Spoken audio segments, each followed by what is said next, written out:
Hello, ladies. Today we're going to talk about the basic toolkits or sewing essentials every tailor should have. So, number one, you should have a sewing machine. Now, if you're just starting, you might not have a sewing machine right now, but you should have it in mind that you should get a sewing machine, especially if you want to take sewing to a commercial level. A sewing machine makes your work so much easier. What you will sew by hand in maybe 2 days, with a sewing machine, you do that in a couple of hours. Then, number two, you need a measuring tape because it's with a measuring tape that you take measurements, which you will now use to cut out fabric. Number three, you need threads, not just one thread, different colors.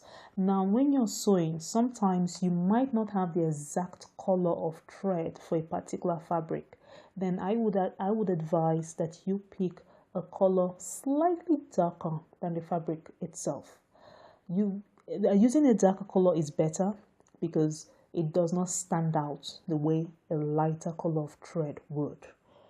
Number four, you need scissors. Now I have like 4 different scissors. I have scissors for cutting very heavy thick fabric, and I have scissors for cutting light fabric like chiffon. I also have scissors for cutting paper. I don't use the scissors for cutting fabric to cut paper. I don't. So you should do the same thing too, but if you're just starting out, just get one scissors, and as you grow, acquire as many as you can. Then number five, iron. As a tailor, you can't do without an iron. You need an iron, a steam iron, especially when you want to attach stones to fabric. You need a steam iron, so please make sure you have one.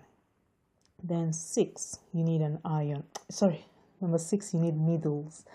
Sometimes there are certain things you can't sew with a sewing machine.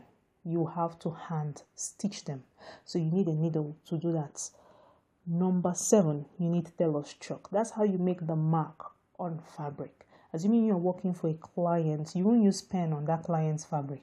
That's not nice because pen will not wash out. But with tailor's chalk, you're safe. And tailor's chalk has a sharp pointed edge, unlike normal chalk they use for teaching or in schools, that the edge is not sharp or pointed. So with tailor's chalk, you get precise marks. Then number eight, you need rulers. I have like 3 of them. So you need rulers. I have a very long one and I have shorter ones. So depending on the marks I have to make on my fabric, I have a ruler just for that. Then number 9, you need a French curve for your neckline. When you're trying to make a curve around the neckline or make a curve of the armhole on fabric before you cut it, a French curve makes this easier. Number 10, you need a jotter or exercise book. This is where you write down the measurements for the client, or since you're starting out, you write down your own measurements so that you can always refer back to the book. That, okay, I made this measurement here, I wrote this measurement here, this is my measurement, this, and so you don't keep measuring yourself over and over again. And if you want to work on a client's outfit, you can't cram everything. You need the jotter so you can write down stuff. You can write down the client's measurements and draw the design the client wants, so when you go back to it, you can still remember or recall what the client requested. Number 11, you need a seam ripper or a razor. A seam ripper, just for instance, maybe you are sewing and you made a little mistake. You made a stitch where you shouldn't. So with a seam ripper or razor, you can easily correct this mistake. When you sew on the wrong place, maybe you're supposed to sew on the wrong side of the fabric and you mistakenly sewed on the right side of the fabric. With a seam ripper, you can immediately cut through the seams. Or if you don't have a seam ripper, a razor would be perfect. You just have to be careful not to cut the fabric.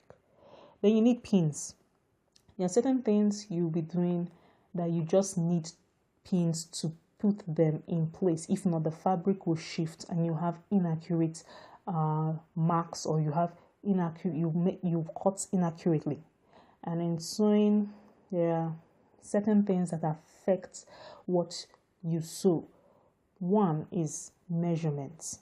If you make wrong measurements, you sew the wrong outfit. No matter how beautiful the fabric is, once you make a wrong measurement, you will sew a wrong outfit.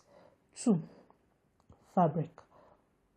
Once the fabric is beautiful, definitely it will affect what the outfit you sew will look like.